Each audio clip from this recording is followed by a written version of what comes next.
Une histoire millénaire retraçant l'histoire de Cirta ou Constantine, différents noms pour une même ville, différentes identités que l'on retrouve au fur et à mesure que l'on traverse le musée de Cirta, parmi les plus grands d'Afrique en termes d'objets historiques.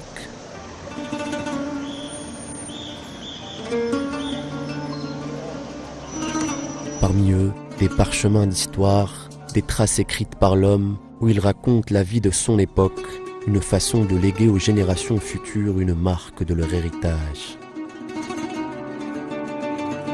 En accord avec les moyens techniques de l'époque, les Puniques puis les Numides, les Romains ont eu recours aux stèles pour raconter leur histoire.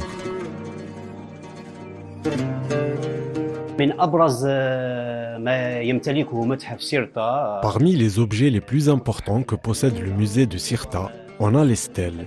Des stèles qui racontent la vie quotidienne de la société cirtéenne. À travers les recherches effectuées sur ces stèles, les chercheurs ont pu décortiquer et raconter la vie à différentes époques, à travers les écrits, les personnages, les symboles qui y sont racontés. Le musée est une sorte de bibliothèque qui raconte une période révolue de la ville de Constantine ou de Cirta, une des plus vieilles villes au monde.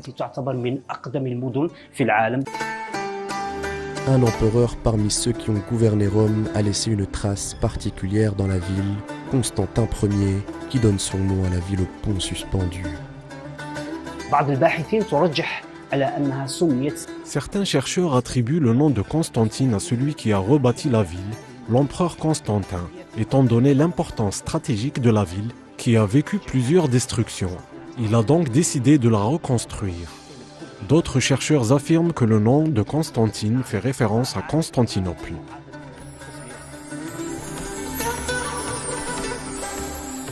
Constantine, une ville où l'homme a vécu depuis la préhistoire, d'abord dans ses grottes aux innombrables secrets.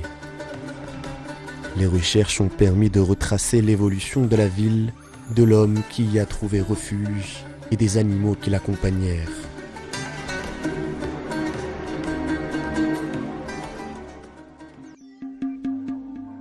Aujourd'hui, le musée de Cirta est l'un des plus importants d'Afrique. Construit en 1931, il attire à l'heure actuelle chercheurs, étudiants ou simples curieux des 4 coins du globe.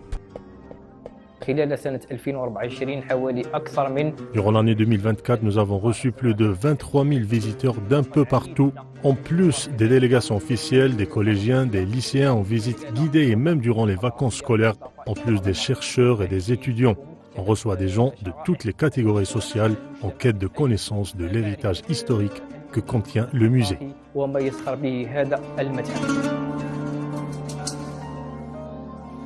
Le musée de Cirta continuera à raconter les secrets, les objets et les trésors de la ville au pont suspendu.